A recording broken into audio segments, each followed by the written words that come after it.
Good morning and welcome to our show. Now, elder law is something that we really don't talk about a lot, but it is something that is really necessary, especially, well, the older that we get, whether it's you as an elderly person or a child that has elderly parents. And so we're today talking to Dennie Mayhone with Mayhone Elder Law Firm in Ocean Springs. Dennie, how are you? Good to see you. Thanks to see you. First off, before we get into it, actually, give me a little bit about your background, if you would, please. Sure. Well, I graduated from Biloxi High and then joined the military and went around the world. I came back and went to law school. When I finished law school, I was trying to figure out what I wanted to do. And so for the last 5 or so years, I've been practicing and focusing on elder law. And in January, I actually opened up Mayhone Elder Law PLLC.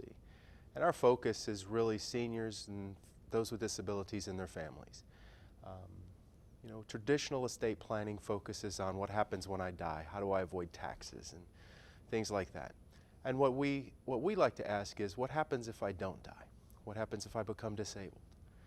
The disability question with dementia, Alzheimer's, Parkinson's, debilitating diseases that take a lot of resources and assets to take care of.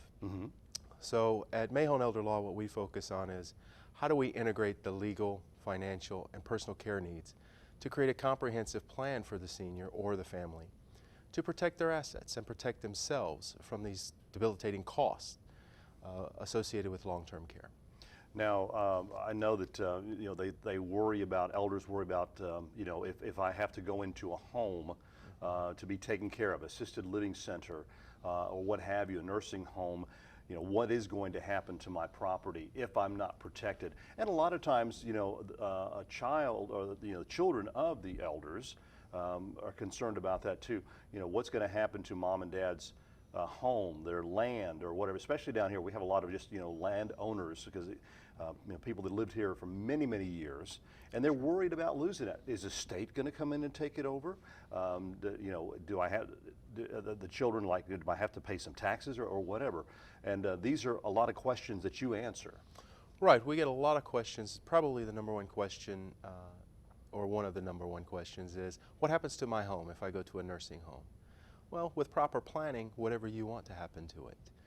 That's the key. With proper planning, we can make your estate plan work for you, not against you. We can make sure that your children don't have to come out of pocket to pay for your long-term care costs. We all want to stay at home. That's what we would like, ideally. Sure. Go to sleep one night and be called home. And so what happens is, without planning, we're kind of rolling the dice. What's going to happen? We're leaving it up to destiny to decide for us. Whereas with planning, we can say, okay, should I become disabled, this is what's going to happen.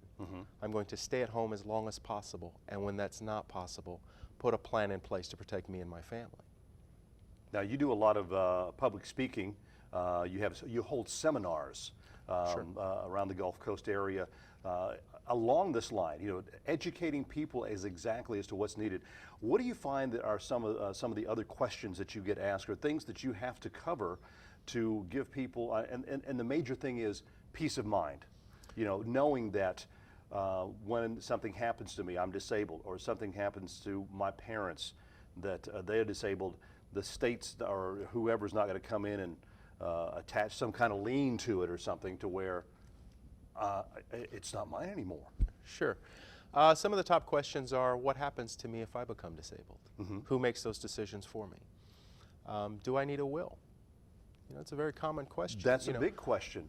Do you deal with a lot of wills, or even are living wills? Seems like living wills over the past 10, 20 years have becoming more prevalent. People are going ahead and doing living wills. Sure. The difference between a last will and testament and a living will is pretty simple. A last will and testament is basically what happens after death, whereas a living will is directive of what happens if I'm in a vegetative state, have a terminal illness or incurable condition, and can no longer experience a meaningful life. Do I want to continue living and be made comfortable and taken care of? Or do I want things to be stopped and more go to what's called palliative care, or just make me as comfortable as possible, and if I'm going to die, let me die. Right. And so we get a lot of those death-type questions. But also important is, who's going to make decisions when I can't? And that's the disability question. When I can no longer manage my affairs, either healthcare or financial affairs, who's going to manage them for me? And without some planning in place, it could end up that a judge or a family member appoints that person for you through the use of court and judicial oversight, called a conservatorship. Okay. Not a lot of people want the government telling them who gets to control their things or how it's going to work. And so with proper planning, those can be avoided. Now, what can happen, just to say, worst case scenario, you don't make these plans. Let's say you have a nice home in the country, you know, so some acres, 10, 15, 20 acres of land out there that you've had in the family for a long time. Something debilitating happens to you, and you have to go in a nursing home, and you haven't made these plans. Worst case scenario, what could happen? Everything could be lost on taking care of you. It really does also look at, do you have a spouse or do you have no one, children, etc. Are you single or are you married? If you're married, there are special protections in place to protect the spouse. If you're single, it could all be lost to that cost of care. And that's what we see the most devastating. So would it be a good idea to where, if let's say you are single, you know, or a widower, and you have no children, can you make arrangements that could be left to another family member or even a friend? Sure, with proper planning, you can decide what happens to your assets, whether it's for your family, a friend, a charity, your favorite organization, whatever it is. With your proper planning, you get to decide what happens to your assets. So, and that was going to be my next question about, you can leave it to charities, something like that. Sure. So, you know, so you have several different options, but a lot of people don't realize that there are a lot of options to choose from. We get lots of times, I didn't know I could do that. And it really is just knowing your options. And that's where we hold our workshops, so that people have an understanding or have a place to go and ask their questions. Also, our website has a lot of valuable information on there to help guide people and give them places where they can find the answers to their questions. Good. Well, matter of fact, the website is on your screen right now if you'd like to go to the website and get more information on that. If you'd like to call Mayhone Law Firm over in Ocean Springs, and you know, you'll ask them questions and Sure. find out about if they're good for something like that. Right, what we don't want to do is have people come into our office who we can't help. Right. So we're going to ask them a few questions just to make sure if we're not right for them, can we refer them to someone who can help them? No, that's very important. So something to remember. I mean, we have a lot of people that are you know, retiring down here. Thank you so much for the Thanks great for having information. We'll look forward to having you back again to have some more information for everyone.